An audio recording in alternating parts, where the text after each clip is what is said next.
ओम शांति। आज की शिक्षाप्रद कहानी का नाम है अन्न का मन पर प्रभाव। ये महाभारत के प्रसंग में आता है। भीष्म पितामह जी जो बड़े ज्ञानी थे, वो एक बार सरशैया पर लेटे हुए थे। उनके सामने अर्जुन थे और वो अर्जुन को धर्म उपदेश दिए जा रहे थे। द्रौपदी भी वहां खड़ी थी। जब वो धर्म उपदेश सुन रही थी भीष्म पितामह जी के मुख द्वारा, तो अचानक द्रौपदी को हंसी आ गई। भीष्म पितामह का ध्यान गया तो उन्होंने कहा कि बेटी, तुमको हंसी क्यों आई? तुम्हारे हंसी में कुछ रहस्य दिख रहा है। द्रौपदी ने पहले तो कहा कि पितामह, ऐसी कोई बात नहीं है। परंतु भीष्म पितामह ने कहा, आप बताओ, आप क्यों हंसी? मुझे कोई रहस्य दिख रहा है। द्रौपदी ने कहा कि आपको बुरा तो नहीं लगेगा? भीष्म पितामह ने कहा, बेटी, मुझे बिल्कुल बुरा नहीं लगेगा। आपको जो भी कहना है कहो, जो कुछ पूछना है तो पूछो।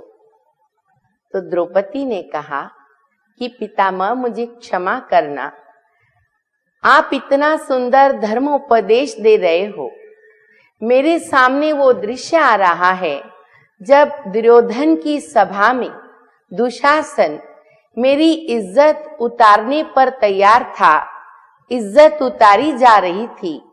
उस सभा में आप भी उपस्थित थे, तो उस समय आपके ये धर्म उपदेश, ये सब ज्ञान ध्यान कहाँ चला गया था?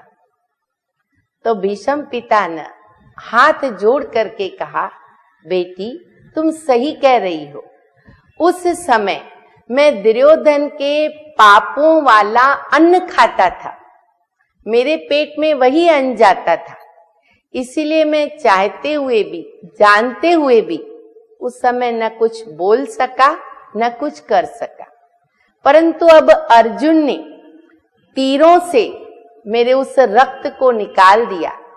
जो मन मेरा पहले मलिन था, मलेज था, अपवित्र था, वो शुद्ध हो गया, पवित्र हो गया। इसलिए अभी मैं धर्म उपदेश दे सकता।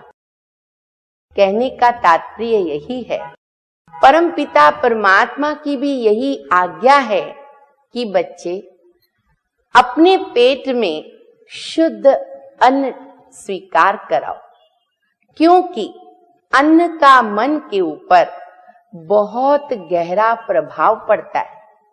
इसलिए हमें अपवित्र अन्न, तामसी अन्न को बिल्कुल स्वीकार नहीं करना है।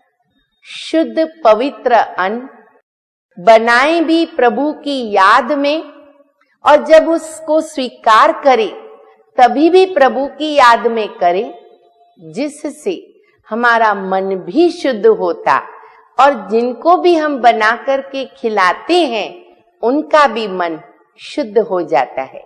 तो याद रखें, अन्न का मन पर प्रभाव 100% रहता है।